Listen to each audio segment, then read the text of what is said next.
Het seizoen dreigt op een drama uit te rennen voor de Unis Flyers. Na het misrennen van de bekerfinale ben ze nou ik al uitskekelen in de hele finale voor de landstitel.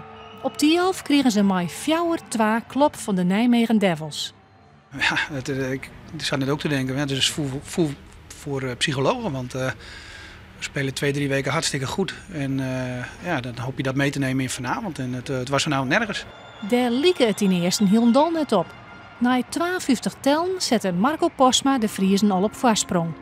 De Veensters rennen in de eerste periode via Wurm zelfs uit naar 2-0. We zaten in een goede flow, alleen vandaag niet. Ik denk dat we 10 minuten goed hebben gespeeld. De eerste periode komen 2-0 voor en we stopten gewoon. En dan maken we het ons moeilijk en dan denken we de laatste 3 minuten nog terug te komen. Nou, dat gebeurt niet en dan zijn we leeghanden. In de tweede periode gaat het mis. Nijmegen viert de druk op en scoort 2 keer. Een stunt hing het in de loft. De laatste periode ging het weer ietsjes beter, vond ik. Maar ja, dan kom je achter en dan is het klaar. De genadeklap valt in de derde periode.